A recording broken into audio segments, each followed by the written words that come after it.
बोलिए गौ माता की जय। माँ, सबसे पहले हम माँ पराम्बा भगवती कामधेनु माता के चरणों में वंदन करते हैं। इस राष्ट्र की उस सबसे बड़े तत्व को नमन करते हैं जिसके कारण इस देश के अंदर न जाने कितने इतिहास उस माता ने लिखवाए हैं। उस माता की कृपा से इस राष्ट्र के अंदर न जाने कितने आंदोलन हुए हैं। उस माता की कृपा से इस देश का हर बच्चा आज ऋणी है। जिस देश की स्वाधीनता, इसकी स्वतंत्रता आज तक जिस माँ की ऋणी है, सबसे पहले उस पराम्बा माँ भगवती कामधेनु के चरणों में वंदन है।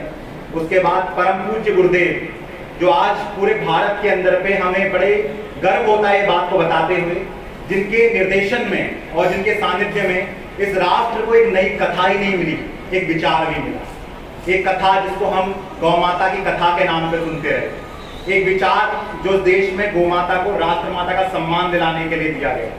और आज सबसे गौरवशाली बात यह है कि यह विचार पूरे भारत का एक विचार बन चुका है साहब। और आज का जो ये दिन है बहुत विशेष है।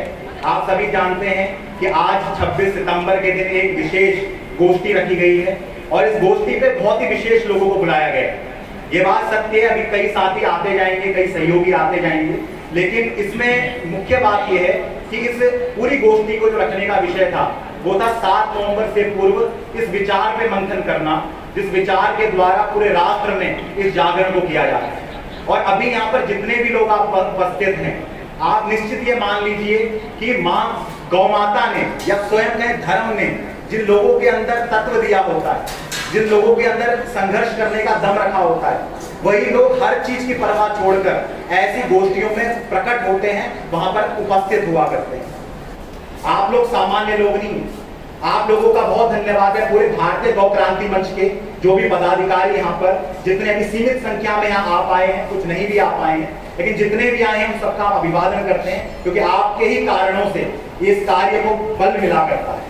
मैं बहुत धन्यवाद यहाँ पर देना चाहता हूँ। यहीं पर हमारे गौ भक्तों की जो दिल्ली से हमारी जो गोपाल गोरक्षा दल का जितनी भी टीम आई है, जो हमारे नवीन तिवारी जी हैं, उनके साथ राकेश जी हैं, उनके संग जितने लोग आए हैं, इनका अभिवादन करना चाहता हूँ विशेष रूप से। बहुत स्वागत करना चाहता हूँ मैं इस पूरे समूह के अंदर पे जितनी भी हमारी मातृशक्ति यहाँ पर बैठी हुई है। बहुत स्वागत उन लोगों का भी है जो यहाँ पर अगर मैं एक बात दृष्टिगोचर करूँ, युवाओं के रूप में मौजूद भाई राजीव दीक्षित जी की विचारधारा से प्रेरित ऐसे यहाँ पर लोग बैठे हुए हैं, जिन लोगों ने इस राष्ट्र के अंदर और बड़े गौरव के साथ राजीव भाई दीक्षित जी ने एक बात देश को समझाई, जिस बात को परम पूज्य गुरुदेव ने एक सूत्र वाक्य में समझाया और आज पूरे देश के अंदर वो काम कर रहे हैं, उस बात को राजीव भाई ने भी दृष्टिगोचर कर दिया। वो बात यही थी जब गुरुदेव ने बात बोली कि पशुओं न गाव, और आपकी जानकारी बताऊं कि राजीव भाई का फोन आया था एक बार गुरुजी और भेंट होने वाली थी गुरुजी, और उन्होंने ये कहा था कि गुरुजी आपने जो ये विषय चुना है ये सबसे जबरदस्त विषय, क्योंकि इस पे आज तक चिंतन नहीं किया गया। सबसे महत्वपूर्ण बात होती है चिंतन करने का। आज तक गाय की जो दृष्टि थी उसको पशु के रूप में देखी गई, और जो तत्व निकल कर आया वो यही था जो राजीव भाई ने भी कहा था कि गाय प्राणी नहीं है, प्राण है, गाय जानवर नहीं है, जान है। इस चीज को समझिए अपने आप। ये चीज इस बात को रेखांकित करती है कि अगर गाय को हमने पशु कह दिया, यही उसकी हत्या के समान है।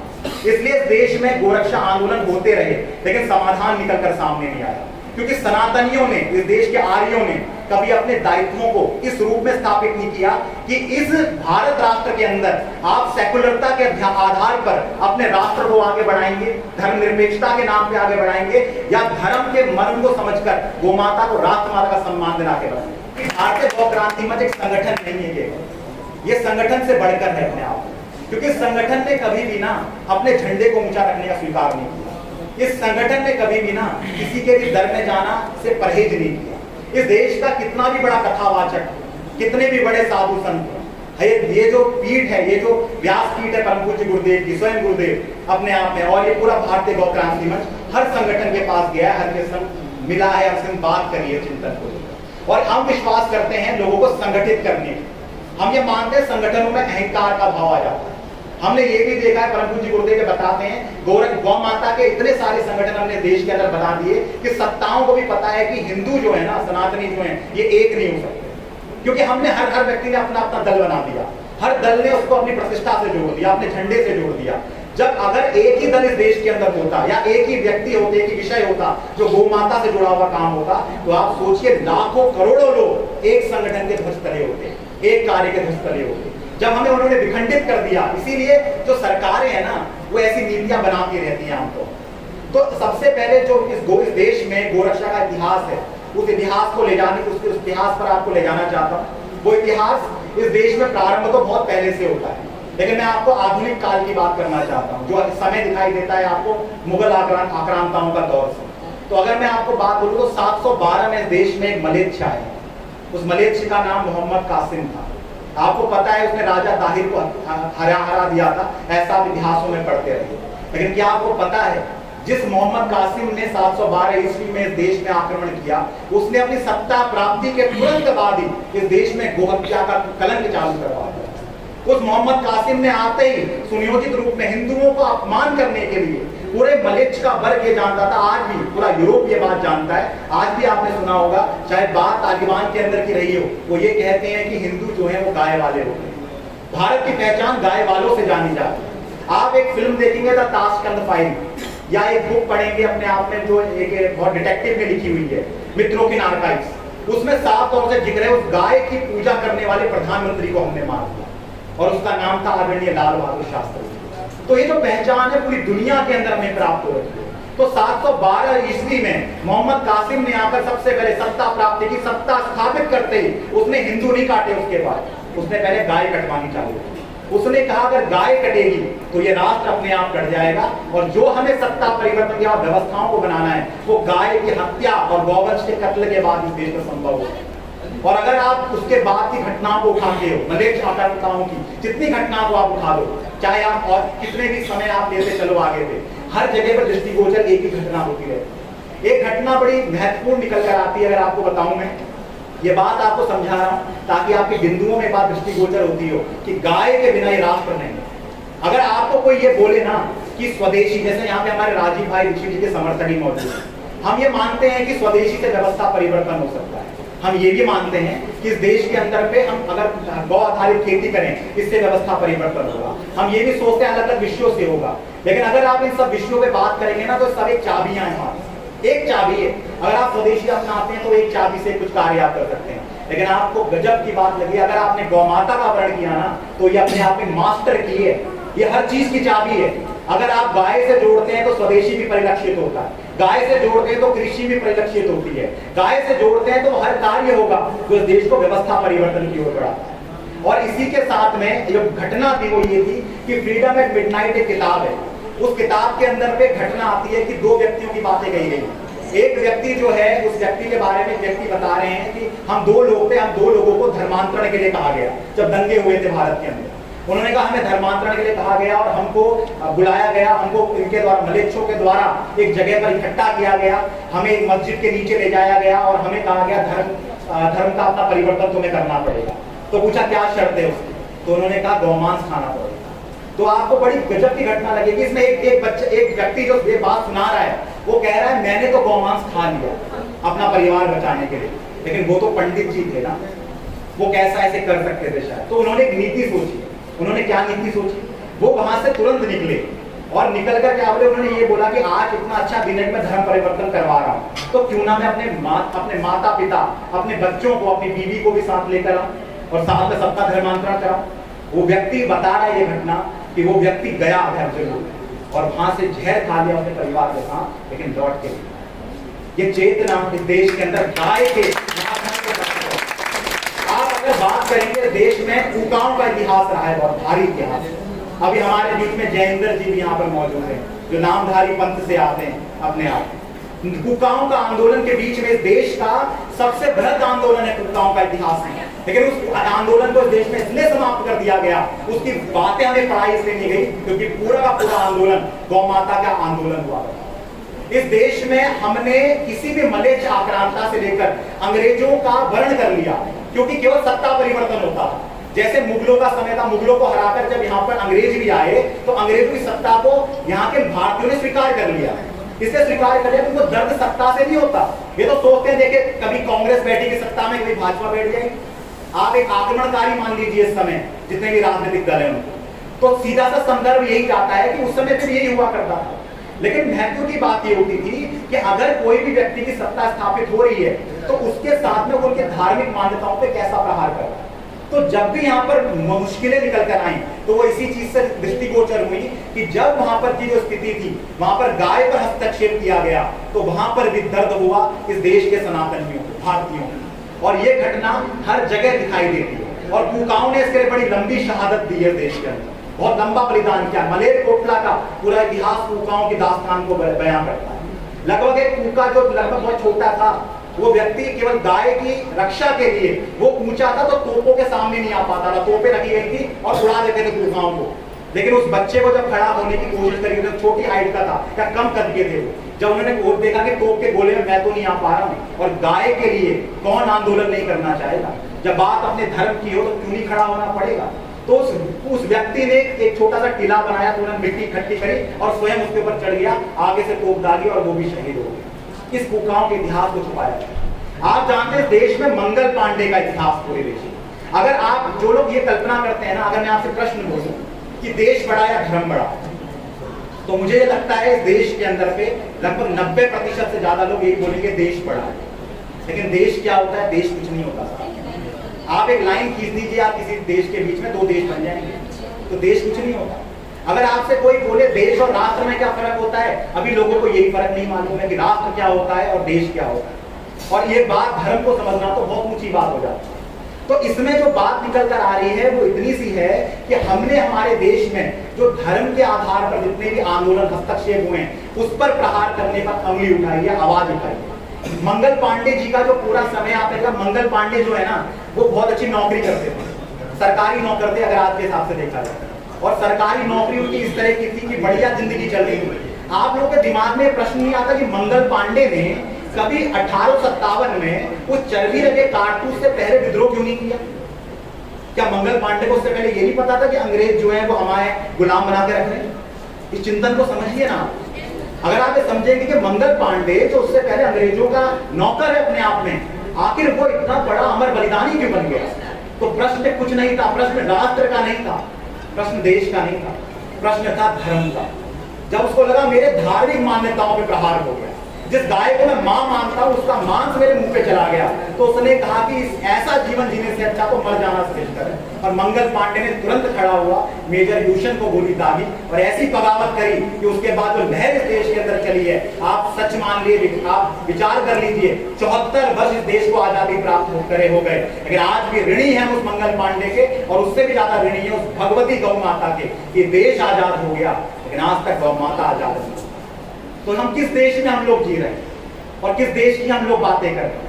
आज गुरुदेव ने पूरे देश के अंदर सबसे महत्व की बात है, मैं ये बात इसलिए कहना चाह रहा हूं आपके बीच में, एक आवाज है जो सत्ता की आवाज के साथ आवाज नहीं मिलाती। ये एक वाणी है जिन्होंने आज देश के अंदर पे अगर बात की जाती होगी गौ माता की तो सबसे पहले आपत्ति दर्ज कराई। आपने सबने जाना वैक्सीन में गाय के रक्त का विषय निकल कर आया, भारतीय गौ क्रांति मंच ने RTI लगाई, विषय निकलकर सामने आया, दृष्टिगोचर हुआ। उसके बाद इस देश की कोई भी आवाज इस बात को दमदार तरीके से बोलने का दम नहीं करता, क्योंकि यहाँ पर बात हो गई थी मंगल पांडे, क्योंकि यहाँ पर स्वीकार करना था मंगल पांडे के संग यही तो घटना घटी। उस समय की वैक्सीन वो कारतूस ही तो था जो उसके मुंह पर डाल दिया गया था, उसको पता ही नहीं। और यही कुछ अभी सनातनियों के साथ हुआ। लेकिन हैरान मानिए, परम पूज्य गुरुदेव ने तो पूरे भारत में डंके की चोट से इस बात को कहा कि हम ऐसी वैक्सीन का बहिष्कार करते हैं, और जो गाय का कत्ल करके कैसा काम किया जा रहा है, हम ऐसी सरकारों का भी बहिष्कार करते हैं। इतने बड़े साहस को बोलना, हमने पता है इस चीज के कारण अपनी गौ माता के गोलोक में स्थान बनाने के लिए हमने कैसे कैसे सत्ताओं को धक्के मार रखा, हमने कैसे कैसे नेताओं को उनका आईना दिखा रखा। ये भारतीय गौ क्रांति मंच हो, चाहे हमारे संस्थापक परम पूज्य गुरुदेव हो, कभी भी इस पूरे कार्य में कभी रुके नहीं और अविरल डटे रहे हैं। और इसलिए हमने आज आपको यहाँ जो राष्ट्रीय गोष्ठी में बुलाया है, इसका मंतव्य भी एकदम साफ कि जो यहाँ पर लिखा गया है गौ माता राष्ट्र माता विचार गोष्ठी, तो ये बात इतनी सी है यहाँ पर कि अगर इस देश में जब भी राष्ट्र और धर्म के आधार पर कोई भी समस्या पैदा हुई, हमने धार्मिक रूप में हर आंदोलन, आप कोई भी आंदोलन उठाइए भारत, वो सब आंदोलन केवल गाय के नाम पर हुए और इसी चेतना पे हुए, जो चेतना में आपको मंगल पांडे जी की बताया। और कहीं पर भी आप निकल के आए, तो अब जो जरूरत है वो ये है कि आज हम बात करते हैं कि गोरक्षा आंदोलन जब इतने महत्वपूर्ण हुए देश में, और उसके बाद 1966 में गोरक्षा आंदोलन हुआ, 7 नवंबर 1966 में। उससे पहले का एक इतिहास होता है अपने आप में, आपको पता है, गोरक्षणी सभाएं स्वामी दयानंद सरस्वती जी द्वारा बनाई गई, और पूरे देश में उस समय पर बहुत ज्यादा हजारों गोरक्षणी सभाएं बनाई जाती थी और गोरक्षा के लिए काम किया जाता था। उसकी एक बड़ी महत्वपूर्ण घटना आपको बताता हूँ कि उनके प्रचार का माध्यम क्या हुआ करता था।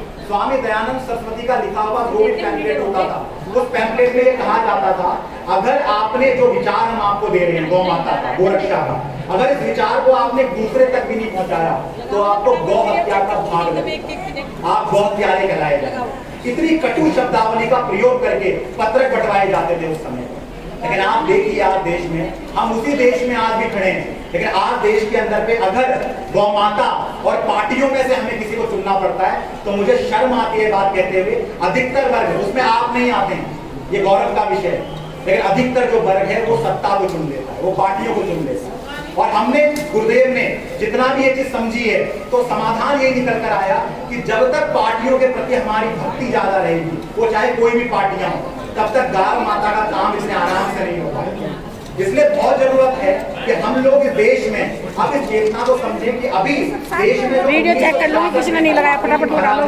इतना व्यापक आंदोलन किया, उसके बाद इतना व्यापक आंदोलन था कि गो भक्तों पर गोलियां तक चलानी पड़ी। कितने गो भक्त शहीद हुए वहां पर, साधु संत शहीद हुए। आज देखिए, लेकिन 7 नवंबर का क्या प्रतिफल निकला कि 7 नवंबर को मात्र श्रद्धांजलि सभा की जाती है, लेकिन ये नहीं पूछा जाता कि क्या हमारे साधु संतों की आत्माओं को तृप्ति मिली होगी। ये श्राद्ध का समय चल रहा है, आज वो साधु संत थे, भले उन्होंने अपना पिंड सब कर लिया हो पहले, भले वो अपने आप का संन्यास परंपरा में होंगे, लेकिन मुक्ति क्या उनको मिल पाई होगी जिस कार्य के लिए उन्होंने 7 नवंबर का दिन चुना। तो आज तक हम इस चीज का वर्णन करें, इस चीज को समझे, रेखांकित करें कि आने वाला जो 7 नवंबर है वो कितना विशेष हो सकता है और कितना विशेष उसको होना भी चाहिए, और इसके लिए हमें किस ताकत से जुड़ना पड़ेगा। और गोरक्षा आंदोलन में जो भूमिकाएं बनती चली गई, उसके बाद वो आने वाले जो समय था, लगभग समझ लीजिए 1966 के बाद इस देश में हर आवाज खामोश हो गई। किसी व्यक्ति ने साहस इसलिए नहीं किया क्योंकि 1966 में उस समय पर इंदिरा गांधी की सरकार, और इंदिरा गांधी के समय पर उस समय उतना ज्यादा कहा जाता था जितना इस समय नरेंद्र मोदी जी के बारे में कहा जाता। उस समय पे ये माना जाता था कि इंदिरा गांधी के बारे में कि इंदिरा इज इंडिया, और ये बात माना जाता था आयरन लेडी है, कुछ भी करा सकते हैं, और उसमें इतनी दम थी कि उसने पाकिस्तान तोड़ के दिखा दिया अपने आप। तो सोच लीजिए ताकत तो बड़ी जबरदस्त रही होगी। तो उस समय पर जब इंदिरा गांधी की जब सरकार थी, उस समय जो अन्य दल थे उन्होंने ये देखा कि अगर इंदिरा गांधी की सत्ता को भी इस देश के सच्चे साधु संत चुनौती दे सकते हैं, और वो उस सत्ता का भी विरोध कर रहे हैं जो उस समय पर जब भारतीय जनता पार्टी का, जो भी पार्टी है, सब वजूद तक नहीं था, उस पार्टी के जब ना होने पर भी जबरदस्त रूप से इंदिरा गांधी की सत्ता को साधु संतों ने चुनौती दे दी, तो उनको एक डर सताने लगा, और इसलिए उन्होंने उस आवाज को हमेशा के लिए खामोश किया। और जो गोलियां चली, उस गोलियों की जो धनक थी जबरदस्त थी कि आप लगा लीजिए 1966 के बाद आप दिन गिनते रहिए, भारत के अंदर एक भी गोरक्षा आंदोलन नहीं। लेकिन फिर कहते हैं ना कि इतिहास स्वयं को दोहराता है, समय करवट तो लेता ही है ना। इस देश में राजीव भाई की बात कहते थे, मुझे याद आ रहा है कि ये भारत जो है ना कभी भी वीर विहीन नहीं हुआ, ये कभी भी हमें समय समय पर ना ऐसे ऐसे व्यक्तियों को खड़ा कर देती है जो कुछ महान काम करने के लिए निकलते हैं। और उसी गौरव का कार्य, जो बात परम पूज्य धर्म सम्राट करपात्री जी महाराज ने सोची थी, उस आवाज को बुलंदी से आगे रखने के लिए लगभग 2008 में, उससे पहले 2005 में उत्तराखंड के एक स्थान है चोपड़धार, उस चोपड़धार में एक यज्ञ किया गया। इसकी महात्म्य बताने की आपको आवश्यकता है, मैं ये बिंदु इसलिए बोल रहा हूँ कि आखिर हम लोग क्यों इस विचार के साथ पहुंचे, तो विचार गो माता राष्ट्र माता, ये विचार कहां से प्रकट हुआ। तो जब लक्षचंडी यज्ञ हुआ, 6 माह तक यज्ञ चला, याज्ञिकों ने 6 माह तक 108 याज्ञिकों ने आहुति डाली गाय के घी की, अनर्वत चलता रहा बिना रुके हुए। और उस यज्ञ का परिणाम एक ही प्रश्न था परम पूज्य गुरुदेव का उस यज्ञ में मां कामधेनु गौ माता से कि गाय कौन सा तत्व है, आखिर ये कौन सा तत्व है, इसको हमें जानना है। और चूंकि वो हिमालय की भूमि है, गंगोत्री की भूमि है, इसलिए वहां पर देवत्व प्रकट होता है। आप कभी जाइए उत्तराखंड के कड़ों में, अगर आपको बोलना भी नहीं आता होगा ना, आपके अंदर से अगर आपके अंदर सात्विक ऊर्जा होगी, कोई ऋषि आपके मुंह से बोल जाए, ये देवत्व है उत्तराखंड की धरती। यूं ही नहीं उत्तराखंड को देवभूमि कहा जाता, यूं ही नहीं है कि पूरी दुनिया वहां आया करती है, उस देवत्व की बात वहां पर प्रकट होती है, वहां की धरती अपने आप में बोला करती है। वहां का कंकर जिस राष्ट्र में शंकर की उपाधि को अलंकृत करता, सोचिए कितनी बड़ी चेतना वहां रहती हो। तो उस देवत्व के जो भाव प्रकट हुआ वो यही बात निकल के सूत्र वाक्य, वो वाक्य था जो गुरुदेव को मिला कि पशुओं न गाओ, अर्थात गाय बस पशु नहीं हो सकती, आप कोई रिश्ता। और उसकी हत्या का, उसकी दुर्गति का कारण भी यही है कि आज उसको पशु की दृष्टि से देखना चालू है। अंग्रेजों के समय पर जो गाय थी हमारे देश में, उससे पूर्व माता के स्थान से सम्मानित। आपने बचपन में निबंध पढ़ा होगा कि हम हिंदी में निबंध लिखते थे तो गाय हमारी माता थी, लेकिन आप देखिए कौन सी शिक्षा पद्धति थी, केवल शिक्षा पद्धति नहीं थी, ये एक धार्मिक षड्यंत्र था, राष्ट्र को खत्म करने का षड्यंत्र था। इस देश की जो ऊर्जा शक्ति थी वो अंग्रेजों को पता लगी चुकी थी, वो इस देश में गौ और गंगा है। तो उन्होंने सबसे पहले इनके नाश का कारण ढूंढा, और उस नाश के कारण उन्होंने सबसे पहले इसको चुना, वो भी स्वयं गौ माता। तो उनको ये समझ में आ गया कि अगर हम गाय को खत्म कर देंगे और गौ को समाप्त कर देंगे, और सबसे महत्वपूर्ण बात, इसको पशु के रूप में स्थापित कर देंगे, तो इस देश का जो मानस है वो मानस ही खत्म हो जाएगा और इस देश में हर बात को भौतिकी से जोड़ा जाएगा। तो उस घटना के बाद में इस देश में आपने अंग्रेजी में जब बात लिखी, निबंध लिखा, तो वही गाय हमारी माता को अंग्रेजी में जो हम कहना चाहता था काउ इज आवर मदर, वो cow is a pet animal हो गया। ये एक छोटा सा शब्द नहीं था, ये पूरे भारत के विचार को, गाय को खत्म करने का सूचक था, उसके देवत्व को खत्म करना।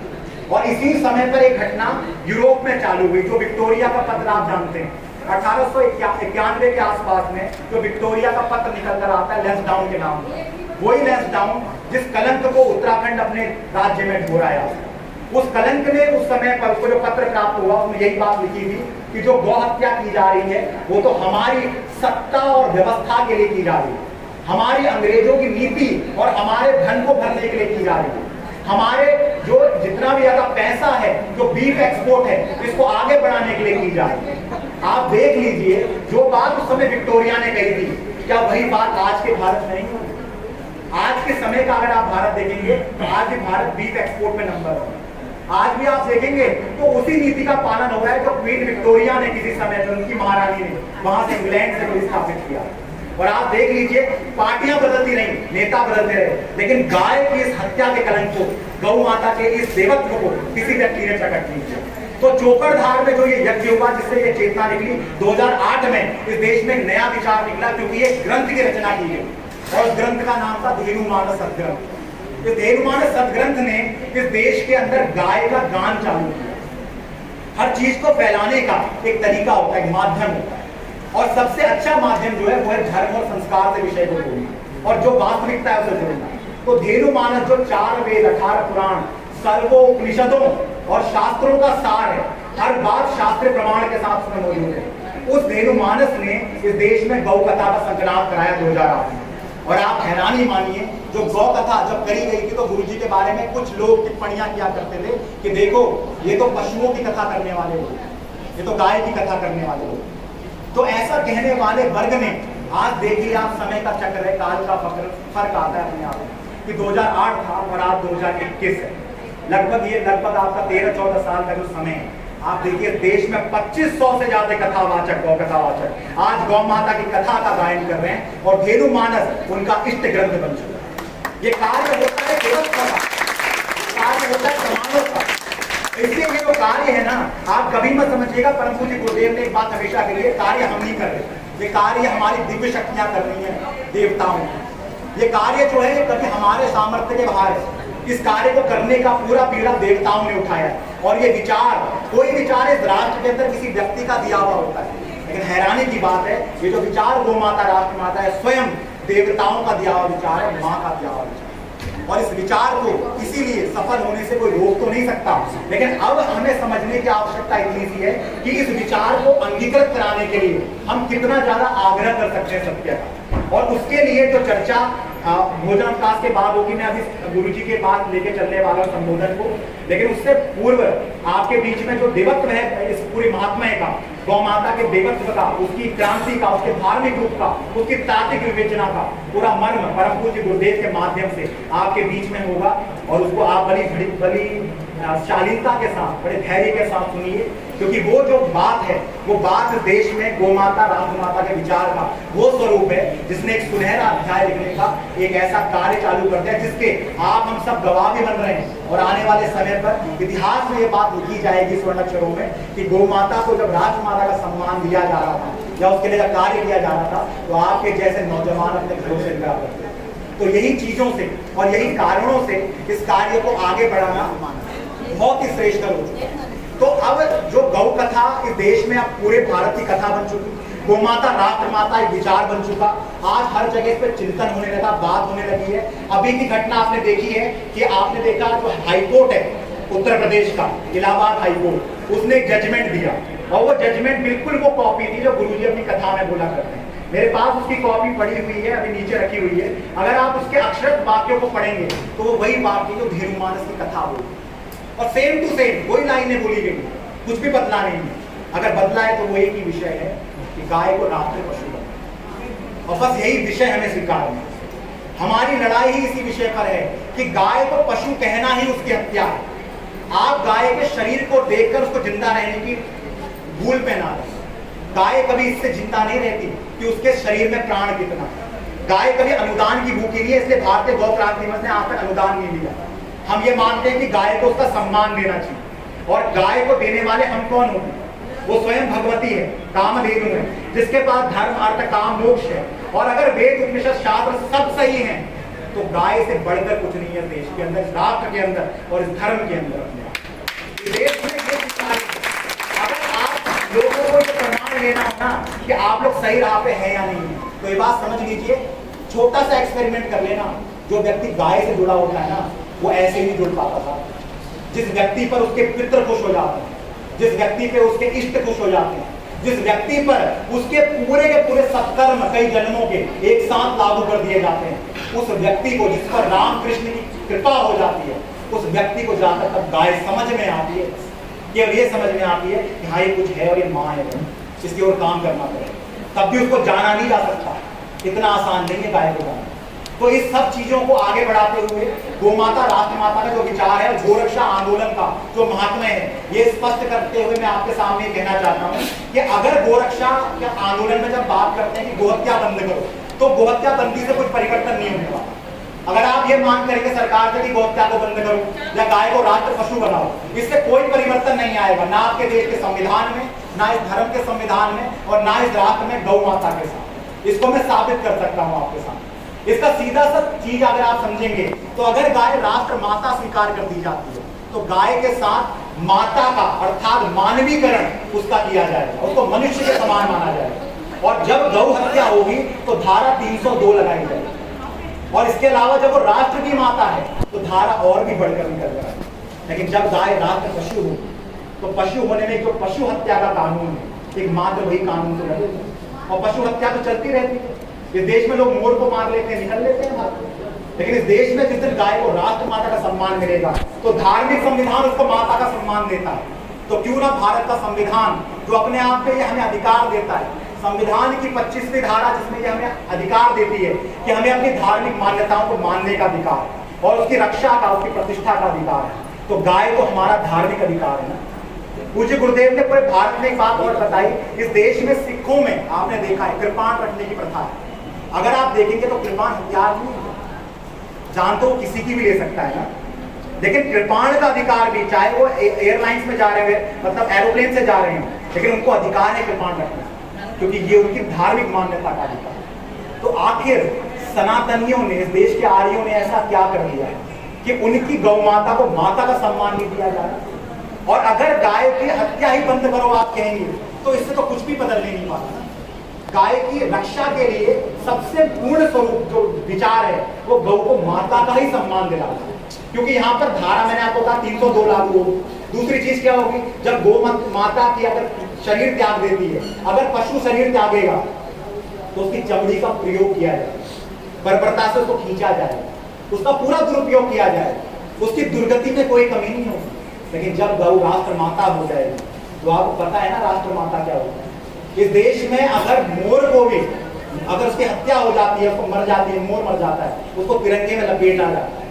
लेकिन जब राष्ट्र की माता की हत्या अगर कोई कर दे तो माँ का क्या सम्मान किया जाए और उस व्यक्ति को क्या दंड दिया जाए। आज गोरक्षकों को सबसे बड़ी समस्या होती है यहाँ पर खड़े होते हुए, और जिस दिन गौमाता राष्ट्र माता होगी उस दिन गोरक्षा कमांडो फोर्स या गोरक्षा दल वास्तविक रूप में अस्तित्व में आ जाएगा और संविधान की ताकत से आएगा, कानून की ताकत से आएगा। जैसे आर्मी बनती है ऐसे गोरक्षा आर्मी इस देश के अंदर बनाई जाएगी। जिस दिन गौमाता राष्ट्र माता बन जाएगी उस दिन देश के अंदर से, अगर आप बात करते हैं कि हिंदुओं का देश है, तो इस हिंदुओं के देश की जो मोहर लगाने का काम है ना, इस देश के संविधान की धर्मनिरपेक्षता के इस चीज को बदलने का, उस कार्य को करने का पहला जो सीढ़ी है वो गोमाता को माता का सम्मान दिलाना। गोमाता को माता का सम्मान दिलाना या राष्ट्र माता कहना, ये इतना बड़ा विषय है ना, इसको समझना बहुत जटिल हो जाता है। लोग सोचते हैं यार राष्ट्र पशु हो गई तो क्या दिक्कत है, माता हो जाए तो क्या बड़ी बात है। लेकिन यदि आप इसमें गहराई पे उतरेंगे तो राष्ट्र माता की जो प्रेरणा है, आपको एक और घटना बताता हूँ। गुरुदेव के सामने मुख्यमंत्री थे, नाम नहीं लूंगा, कुछ मुख्यमंत्री थे और चर्चा चल रही थी अपने आप में। उनसे बात हुई कि गौ माता राष्ट्र माता हो जाए तो उन्होंने कहा भाई फिर तो गजब हो जाएगा। ये बात मुख्यमंत्री कह रहा है कि गजब हो जाएगा। कैसा गजब हो जाएगा? बोला भाई साहब डंडा भी नहीं मार पाएगा कोई। राष्ट्र माता को डंडा मार सकता है क्या?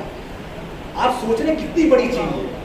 सत्ता इतनी डरती है शब्द से, उसको ये लगता है अगर ये विचार आगे आया तो आया कि उस राष्ट्र के अंदर।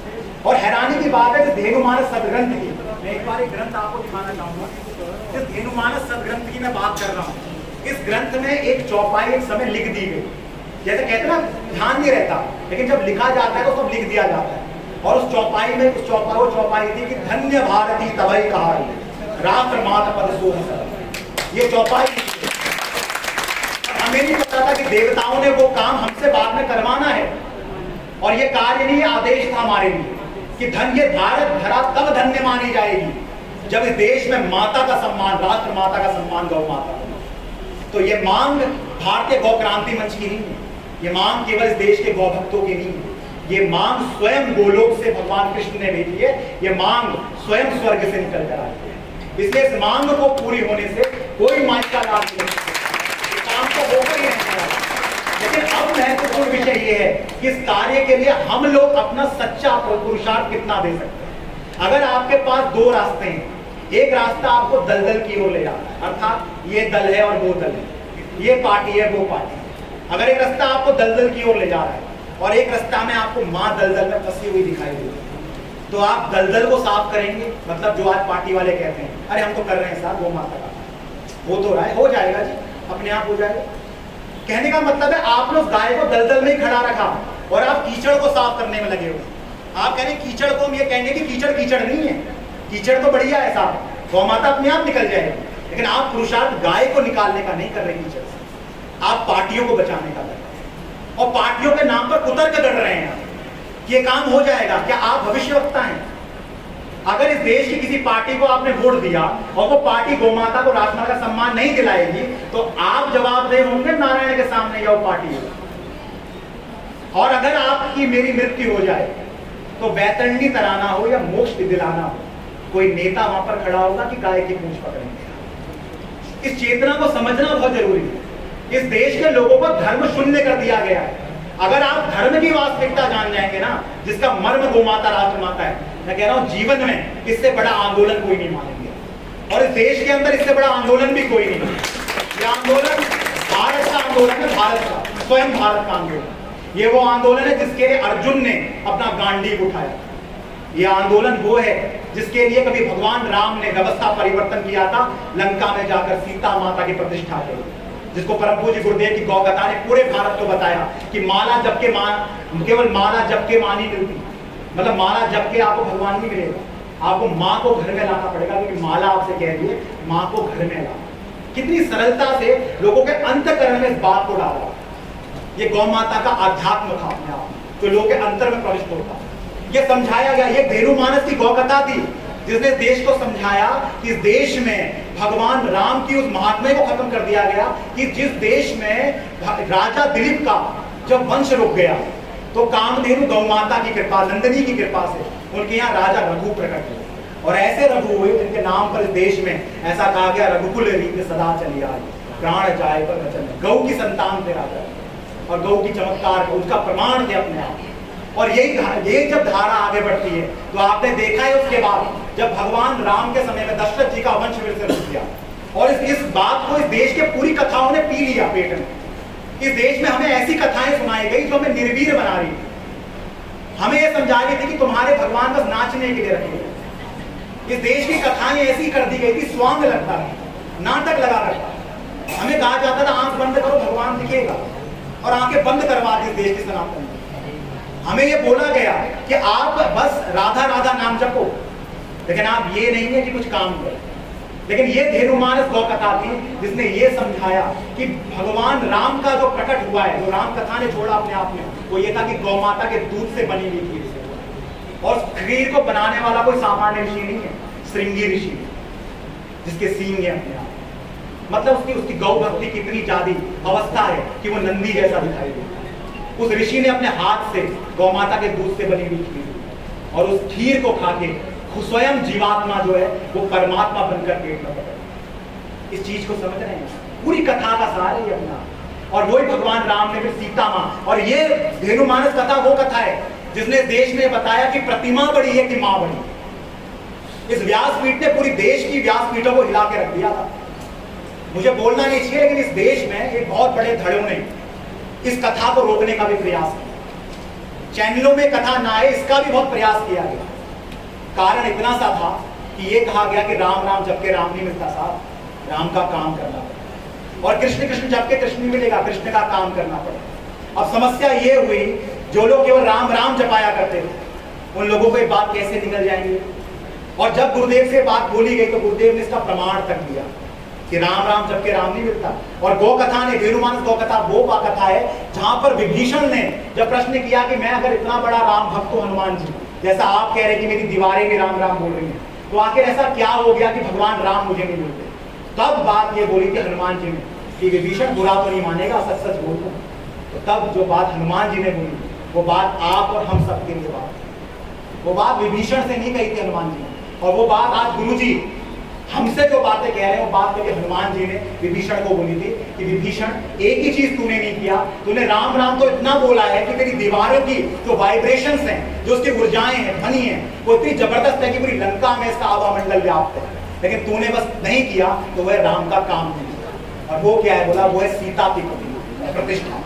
और सीता अपने आप में सामान्य नहीं है, अपने आप को पता है धरती से उत्पन्न है, गौ है अपने आप में साक्षात। परम पूज्य गुरुदेव की गौ कथा में सब कुछ विद्यमान है। और ये गौ कथा है जिसने देश में ऐसी क्रांतिकारी विचारधाराओं को सबके अंदर डाल दिया। और भगवान राम के जीवन के उस प्रसंग को भी उल्लेखित किया कि इस देश में प्रतिमा का सम्मान पहले किया जाएगा कि माँ का सम्मान किया जाएगा। इस सनातनियों का पाखंड देखिए कि हमने प्रतिमा को तो मंदिर के अंदर पूजित बना दिया, लेकिन असली माँ खत्ते पे मुंह मार रही, असली माँ कत्ल की जा रही। पत्थर के नंदी को पूज पूज के हमने उसके कान को रगड़ दिया, लेकिन हमने ये नहीं देखा कि असली नंदी को पे तेजाब डालने वाला, असली नंदी पे लाठी मारने वाला, दुकान के आगे आ जाए तो पानी फेंकने वाला को। और जब बात आ जाए गौमाता की तो उस गौमाता के माता कहने पर उसको जो शर्म आ रही है अपने जीवन में, इस चेतना को प्रकट करने वाला। इस चीज को समझाकर परम पूज्य गुरुदेव ने ये बात दृष्टिगोचर करके राष्ट्र के अंदर दी कि प्रतिमा का सम्मान कीजिए, लेकिन पहली बात यह है असली माँ का सम्मान कीजिए। और जब माँ और प्रतिमा से किसी को चुना जाएगा तो निश्चित रूप में माँ को चुना जाना चाहिए। ये आप बताइए तो देश के अंदर ऐसी गौरवता नहीं जाती है, क्या उस देश का सनातनी कभी निर्वीर हो सकता है? क्या उस देश का कभी युवा पथभ्रष्ट हो सकता है? जिस देश की में आज लोगों की कथाओं में युवा ने जाना बंद कर दिया, लोग कथाओं में जाने से परहेज करने लग गए। लेकिन आपको हैरानी होगी कि जब लोगों ने इस गौ कथा को सुना तो युवाओं के अंदर वो जोश आ गया। यार पूरे भारत के युवा एक साथ कहते हैं एक देश एक संकल्प, गौ माता राष्ट्र माता मरते रहे। कथा वो होती है जो क्रांति करा दे, कथा वो नहीं होती है जो आपको कथा पंडाल में सुना। और पूज्य गुरुदेव की गौ कथा ने इस राष्ट्र को ऐसा उठाया है कि अब शायद काम को पूरा करके ही हमें सोना है।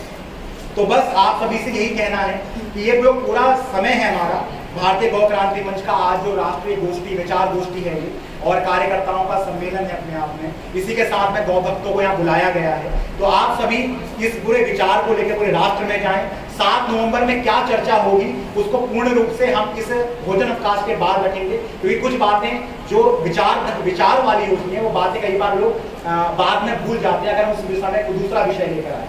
तो उस आंदोलन के विषय को 7 नवंबर में पूरी बात हम करेंगे। उसकी पूरी तैयारी चल चुकी है, पूरे भारत में संदेश जा चुका है, हर जगह उसका माहौल बन चुका है और उसकी परमिशन के लिए भी हम काम करते जा रहे हैं। हमारी सब वहाँ पर परमिशन के लिए जा रखे हैं, लेटर वगैरह सब कुछ चल रहा है, लेकिन क्या कुछ उसके ऊपर हमें काम करना है उस पर भी हम चर्चा करेंगे।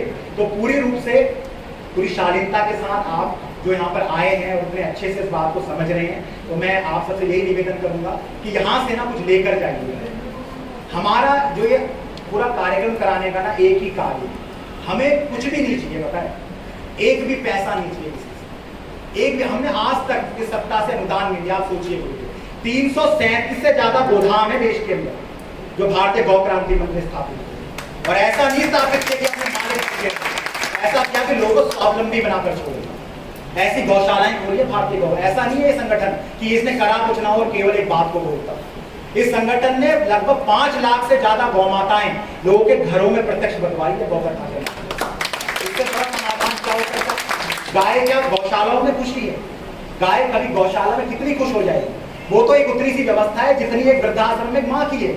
और गौशाला तो देखा जाए तो सबसे बुरी दुर्गति गौशाला में गाय की। कोई गाय गौशाला में सुखी नहीं है अगर आप ईमानदारी से देखेंगे। गौशाला एक तात्कालिक व्यवस्था है, अगर एकदम से कहीं महामारी पड़ जाए तो कुछ व्यवस्थाएं तो करनी पड़ेंगी ना, उस व्यवस्थाओं के लिए गौशालाएं बनाएंगे। लेकिन कभी भी गौशालाएं समाधान नहीं होती, उससे बड़ा समाधान होती है गाय लोगों के घरों तक जानी चाहिए, उनके खूंटे में जानी चाहिए। लेकिन लोगों के खूंटे में भी जब गाय भारतीय गौ क्रांति मंच ने पहुंचाया तब एक समस्या और खड़ी कि लोगों के घरों में तो गाय पहुंच गई, हमें लगा कि दिलों में नहीं पहुंच पाई। ये घरों में इसलिए लेकर आए कि यार गाय दूध ज्यादा दी, और जिन लोगों ने दूध से गाय को जोड़ दिया, सोचो उन्होंने तो अपनी माँ का सौदा कर दिया। क्या बच्चे थे तो अपनी माँ के बख्श से दूध इसलिए पिया करते थे कि मेरी माँ का दूध बड़ा कीमती या बड़ा अनमोल, लेकिन हमने गाय के दूध का आकलन कर दिया। जिस देश में दूध बेचा पूत बेचा की बात की गई हो, जिस देश में जल को बेचने को हमें हमारे देश में मना किया गया हो, वहां पर हमने ऐसी बातें करी तो करी नहीं। और हमने उसका आर्थिक दृष्टिकोण क्यों लिया गाय का? प्रश्न ये है। हमारी पूरी राय ये है कि गाय से केवल आर्थिक दृष्टिकोण नहीं सोचा जाना चाहिए। गाय के पास सबसे पहले अगर कुछ है तो वह है धर्म, उसके बाद अर्थ, उसके बाद काम और उसके बाद मोक्ष। और हम परम पूज्य गुरुदेव ने हम कार्यकर्ताओं को एक बात समझा दी। उन्होंने ये समझा दिया है कि अर्थ और जो काम है ना, ये भाग्य के भी कारण होता है। आपने देखा है ना, कोई लोग बहुत मेहनत करते हैं पुरुषार्थ, लेकिन कुछ चीज कसर रह जाती है, कहते हैं किस्मत साफ की, बहुत मेहनत करते हैं लेकिन कुछ मिल नहीं पाता। लेकिन जो धन और इसका विषय, जो सांसारिकता का विषय, कामनाओं का विषय, ये प्रारब्ध के हाथ भी होता है। लेकिन जिसके लिए पुरुषार्थ करना चाहिए वो विषय है धर्म का पुरुषार्थ। धर्म का पुरुषार्थ व्यक्ति इस लोक से उस लोक को लेकर जाता है। और जो ऐसा पुरुषार्थ होता है जिसके लिए हम लगे हैं पैसा अर्जन में केवल और केवल कामनाओं की पूर्ति के लिए, वो यही का यही धरा रहता है। केवल धर्म और मोक्ष की गति सनातनियों के साथ ऊपर जाती है। और जब हमारी बात गुरुदेव के कहने पर समझ में आ गई तो ये बात हम इस देश के जितने नौजवानों ने समझी, इस देश में जितने हमारे भारतीय गौ क्रांति मंच के समस्त कार्यकर्ताओं ने समझी है। आप ये मान लीजिए, ये पांडवों जितने 5 तो दिखाई देते हैं, अर्थात इस हॉल में भी अल्प है ना लोग, आपको लगता होगा सामान्य लोग हैं, लेकिन 5 पांडवों ने 100 कौरवों को हरा दिया। क्योंकि पांडवों के पास साधना का धन था, उनके पास गाय वाला था, तो उन्होंने उसकी ताकत से लड़ाई करी। और कौरवों के पास संसाधन बहुत, और आज सत्ताओं के पास संसाधन तो बहुत है, हमारे संसाधन इतने नहीं है हम सत्ताओं को चुनौती दे सकते। हमारे पास आज भी साधना का दम है और आज हमारे पास आज भी गाय वाला है। और जब हमारे पास कोई भी गाय वाला तो हमें डरने की आवश्यकता है। और अगर गाय के सम्मान के लिए अगर आप जितना भी बड़ा चैलेंज इस देश में लेना चाहते हो, गौ माता राष्ट्र माता के लिए, वहां पर परम पूज्य गुरुदेव आपको सबसे पहली कतार पे खड़े दिखाई देते। अगर इस देश के अंदर कोई गोली गौ माता राष्ट्र माता के विचार पे लगनी चाह रही है, उस गोली को लेने में सबसे पहले भारतीय गौ क्रांति मंच के साथ इस पूरे जितना ना मंडल है हमारा इसका उपस्थित, ये सब के सब लोग वहां पे खड़े दिखाई देते। ये चेतना है हमारी, ये विचार है, और कैरियर से लेकर सब कुछ छोड़ने वाले युवाओं की एक फौज खड़ी हो रही है धीमे धीमे देश में, जो धर्म को जान रहे हैं, समझ रहे हैं इस विषय, और हम उन सबके आभारी भी। तो इसी चीज को हमें पूरे राष्ट्र में लेकर जाना है। इस विचार गौ माता राष्ट्र माता को अमर कर दीजिए, अगर 7 नवंबर का जो दिन है, जितने ऋषियों की आत्मा आज तक भटक रही है, जो देवताओं ने आदेश दिए, इस काम को कर दीजिए। इससे बड़ा काम इस राष्ट्र के अंदर नहीं। हम सौभाग्यशाली हैं कि हमारे जीवन काल में यह अवसर हमें मिल रहा है।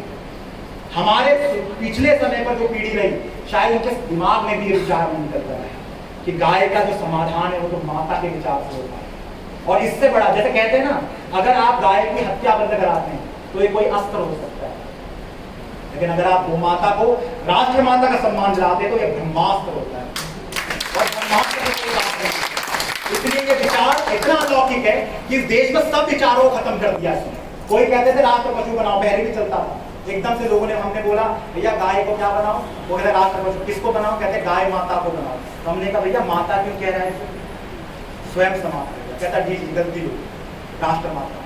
ये विचार इतना प्रभावशाली है कि लोगों ने गोहत्या बंद करो भी कहा ना, लेकिन मर्म समझने के लिए, विवत्व समझने के लिए यही पड़ा। तो इस विचार में बहुत ताकत है और ये विचार हमारी पूजा है अपने आप। गोमाता, राष्ट्र माता के लिए जीवन बलिदान की ओर बढ़ना चाहिए। इस देश में आपके जीवन का एक संकल्प होना चाहिए, जो यहाँ पर लिखा गया है आगे इस पोडियम के आगे, कि एक देश हो और एक ही संकल्प हो, वह है गोमाता, राष्ट्र माता।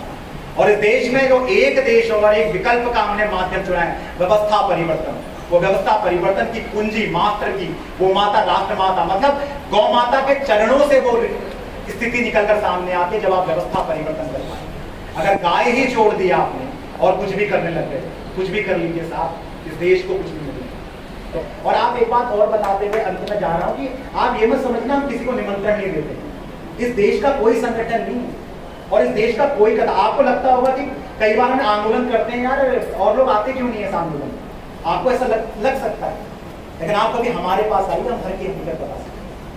इस देश का कोई कथावाचक नहीं है, बता रहा हूं, कोई भी ऐसा बड़ा साधु संत नहीं है जिसकी प्रतिष्ठा बहुत बड़ी है, जिसके पास इस विचार को लेकर नहीं गया, जिसको आमंत्रित नहीं किया। लेकिन आप सोचिए ना, कुछ समस्या है, कुछ समस्या तो है ना ऐसी कि वो इस मंच में आने से भी डरते हैं, जब गाय की बात कहने से भी डराते हैं, और वो मंच में इस विचार के लिए खड़े नहीं हो पाते, आंदोलन नहीं कर पाते। इसीलिए शायद इस देश में कालनेमी का प्रसंग भी हमें दिया है कि हनुमान जी जैसा जो भगत होते हैं ना, वो उसको, उनको भी कालनेमी फंसा लेता है।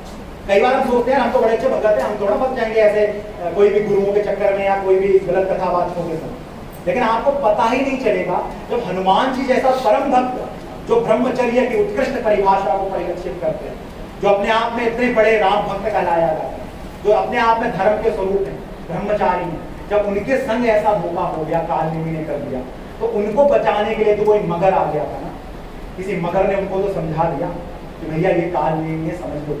तो समझ लो हम वो मगर ही हैं आपके सामने। हम आपको समझा रहे हैं कि आज भी इन कालनेमियों से बच लीजिए।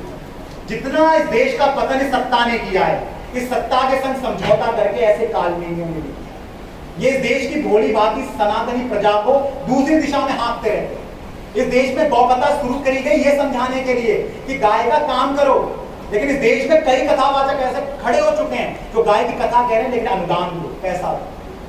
इस देश में धेनु मानस इसलिए नहीं आया था पैसा मांगने के लिए। इस देश के अंदर गौकथा इसलिए नहीं आई थी कि वो देश में कथा से अपना व्यवसाय चलाने की बात करती है, या इस देश में गौशालाओं के नाम पर केवल पैसा जेब भरने की बात करती है।